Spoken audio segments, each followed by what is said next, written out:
ये भी सूचना मिली थी और उसमें से कई लोगों का कपड़ा इन लोगों के द्वारा लौटाया भी गया है। और अभी ऐसा संभावना है कि कुछ कपड़े इनके यहाँ अभी भी पड़ा हुआ है।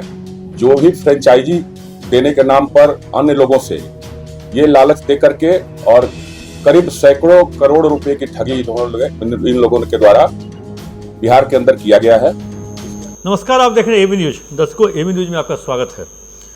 पटना में एक ऐसे शख्स ने 100 करोड़ से अधिक रुपये की ठगी कर पिछले 4 महीने से पटना पुलिस को परेशान किए हुए था और 100 करोड़ रुपए जिनकी ठगी हुई वो भी परेशान थे। आखिरकार दिसंबर 25 से एफआईआर शुरू हुआ और एक थाने में, गांधी मैदान थाने में उस शख्स के खिलाफ 4 एफआईआर हुआ। उसके बाद एसके पुरी में 1 एफआईआर हुआ, पाटलिपुत्रा में 1 एफआईआर हुआ, राजीव नगर में 1 एफआईआर हुआ और बेंगलोर में और बेंगलोर में भी 1 एफआईआर हुआ और एक बुद्धा कॉलोनी में एफआईआर कहे जाने की बात है। अब आखिर वो शख्स है कौन, किस चीज़ को लेकर के इसने लोगों से पैसे ठगे और जो 100 करोड़ तक पहुंच गया और 100 करोड़ से अधिक तक ही जा सकती है रकम, क्योंकि जैसे जैसे लोगों को जानकारी हो रही है लोग थाने पर पहुंच रहे हैं और कह रहे हैं कि इसने मेरे से भी पैसा ठगी की। अब पैसा ठगने का कहें, जो आज के डेट में जो लोग जिसके पास पैसा है उसी के पास ठगा रहा है, क्योंकि और वो ज़्यादा कमाई करना चाहते हैं और वो ज़्यादा अमीर बनना चाहते हैं रातों रात। एक तो शौक़, आराम तलब और दूसरी की देखा देखी और समाज में पैसे की जो भरमार है उसको। हम बात कर रहे हैं राहुल कालरा की। राहुल कालरा वॉशिंग एक्सप्रेस नाम की एक कंपनी चलाता था। वॉशिंग एक्सप्रेस जो ऐसा चीज़ है जहां आप, जो पहले ड्राई क्लीनर्स हुआ करता था, लॉन्ड्री हुआ करता था, उसका अपग्रेड वर्जन वॉशिंग एक्सप्रेस। इसमें ड्राई वॉश या कहें जो किस तरह के वॉशिंग हैं, यहाँ पे आपको रजाई से लेकर के कंबल, कहें जो स्वेटर, कोट, सूट, सब कुछ की धुलाई, साड़ी, सब कुछ की धुलाई बहुत महंगे दाम पर होता था। तो वैसी स्थिति में वॉशिंग एक्सप्रेस ने पटना में या पटना के आसपास ने जम के अपना लेआउट खोला। जो आप याद होगा, आपके ही घर में पहले लोग डिटर्जेंट से कपड़ा धोते थे, चाहे वो ऊनी कपड़ा हो या कोई भी कपड़ा हो। उसके बाद कोट, सूट, पैंट के लिए एक ड्राई क्लीनर्स आता था। पटना में 2-3 थे। जो सबसे बड़ा इम्पोर्टेंट था पटना में बैंड बॉक्स, शायद अभी भी है फ्रेजर रोड में। वहाँ लोग जाके, ऊँचे लोग, बड़े लोग वहाँ बैंड बॉक्स में जाके अपना कोट डालते थे और छोटे लोग जो थे मोहल्ले के ही लॉन्ड्री में डाल देते थे। उसके बाद उसका प्रचलन, डिटर्जेंट के बाद वो प्रचलन फिर आगे बढ़ा। फिर आया जो एक घर में ही वॉशिंग के लिए एक आया आपको वो लिक्विड से, फिर उसके बाद ड्राई वॉश, फिर उसका tumble dry, washing express type की चीज़। राहुल कालरा ने पटना शहर के कहें जो कई लोगों को वॉशिंग एक्सप्रेस की एजेंसी देने के नाम पे करोड़ रुपए लिए, करोड़ रुपए तक ले लेते थे। और उसके बाद जब एजेंसी देने में आनाकानी करता था तो ये फिर धीरे धीरे ये अंडरग्राउंड हो गया, जिस कारण से वॉशिंग एक्सप्रेस जो पटना में पहले से चल रहा था वो भी बंदी के कगार पे आ गया। लगभग शटर बंद करके सारे लोग भाग गए। अब हुआ इस टाइम में, ठीक लगन के दौरान, जो पिछला लगन बीता है, अभी तो खरमास चल रहा है, लगन के दौरान जब ये बंद करके भागा तो बड़े बड़े लोग जब अपने हस्बैंड से कहते थे जो मेरा जो आप दिए हुए हैं वॉशिंग एक्सप्रेस में साड़ी, आपका सूट, वो ला के दीजिए, लेकिन वॉशिंग एक्सप्रेस बंद। सबका सूट फंस गया, सबकी महंगी महंगी कीमती साड़ियाँ जो शादी में पहन के लोग वहाँ जाते पार्टी में, वो साड़ी तो कहे जो उन सारे घरों में डबल फिर खरीद होने लगी। उसके बाद एक दिन एक डीएसपी साहब अपने कार्यालय में बैठे हुए थे, क्योंकि वो डीएसपी साहब के भी घर का कहें जो सारी उस वॉशिंग एक्सप्रेस में कैद था, तो उनकी भी घर से लगातार उनकी खिंचाई हो रही थी।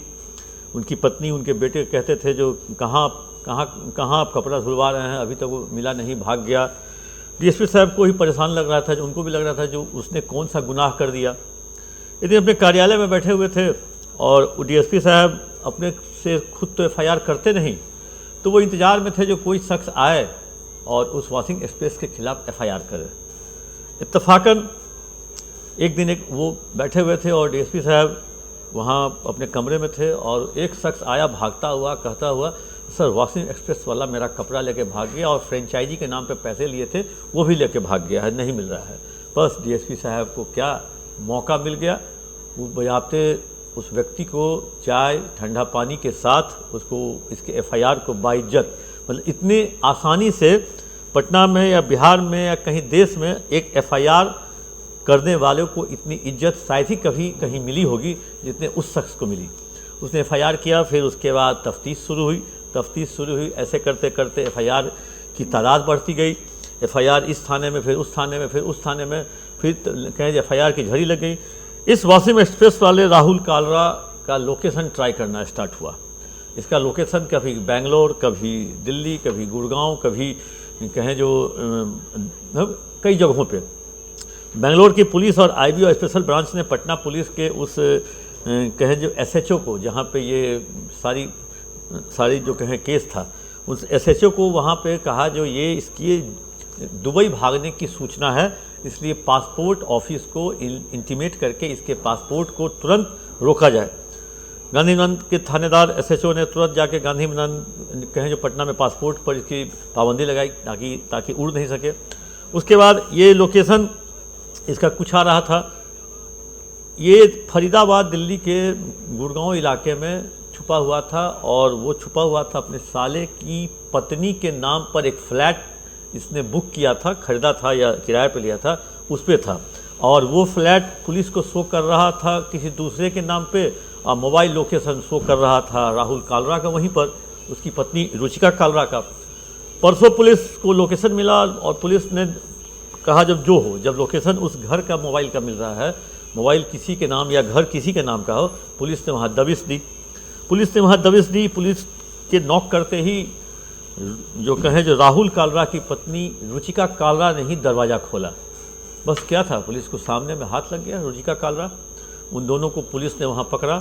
कल ट्रांजिट रिमांड पे कल वहाँ लेके चली। आज ट्रांजिट रिमांड में पटना पहुँची है। पटना में उसे अब हमारे न्यूज़ पढ़े जाने तक इन दोनों को पेश कर दिया जाएगा और फिर कई सारे केस हैं पहले से, उन सभी केस में एक एक करके रिमांड लिया जाएगा।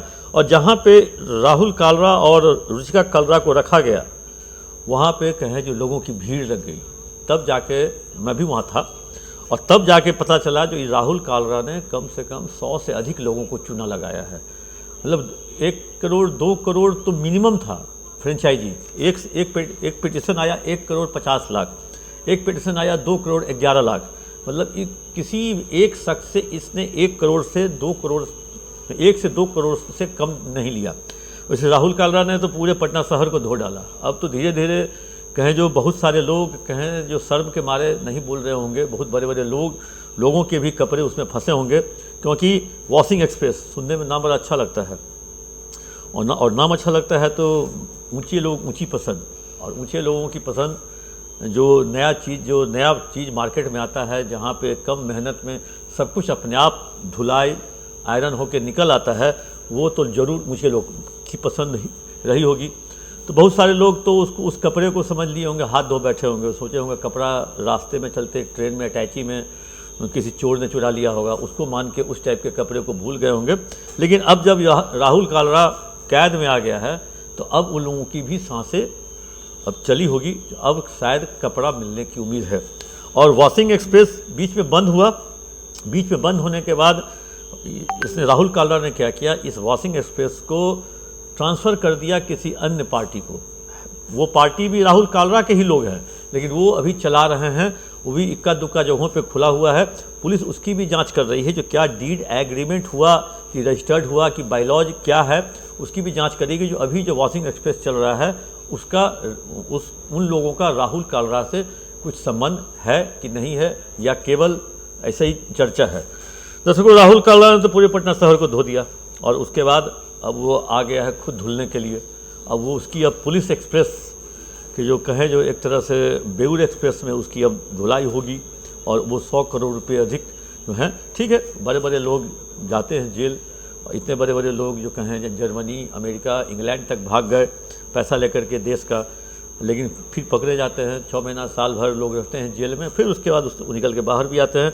लेकिन राहुल कालरा ने पूरे पटना पुलिस को, और एक इंटरेस्टिंग बात और है, राज्यसभा चुनाव के दिन मेरी मुलाकात होती है पटना के सिटी एसपी दीक्षा मैडम से, और इस पर मैं पिछले 10 दिनों से काम कर रहा था वॉशिंग एक्सप्रेस पे। मैं तरह तरह से लोगों से मैं इकट्ठा कर रहा था, एफआईआर इकट्ठा कर रहा था, जानकारी ले रही थी, क्योंकि इंटरेस्टिंग मामला है, लोगों के हित का मामला है। तो मैंने दीक्षा मैडम से पूछ दिया जो वॉशिंग एक्सप्रेस में क्या हुआ मैडम, वो इतना 100 करोड़ से ऊपर तक का वो घपला है, फॉर्डिजम है, 420 का केस है। दीक्षा मैडम ने उस समय तो कहा केस तो हुआ है, 6-7 केस हुआ है पटना शहर में, इसके पुरी में, पाटलिपुत्रा में, गांधी मैदान में, राजीव नगर में केस है और उस पर लगे हुए हैं लोग। मुझे क्या पता था जो मेरे वहाँ से निकलते ही सिटी एसपी उस केस के सुपरवाइजिंग अफसर को तुरंत एसएमएस या फ़ोन करके वो कह देती हैं जो पत्रकारों की नज़र इस केस पे पड़ गई है, इसलिए इस केस के पीछे लग जाइए, इसको ब्रेक कीजिए। 16 तारीख को सिटी एसपी से मैंने जानकारी मांगी और आज 24 से 21 को राहुल कालरा की गिरफ्तारी हो गई। आज उसकी कोर्ट में पेशी, मतलब कहें जो एक बड़े केस के बारे में अगर आप किसी पुलिस पदाधिकारी से पूछ बैठिए तो समझिए उसका तो अनुसंधान और उसका कंक्लूजन होना वाजिब है और होगा ही।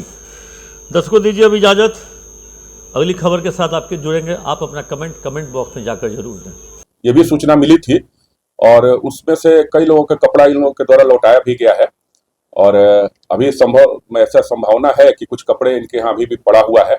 जो भी फ्रेंचाइजी देने के नाम पर अन्य लोगों से ये लालच दे करके और करीब सैकड़ों करोड़ रुपए की ठगी इन लोगों के द्वारा बिहार के अंदर किया गया है।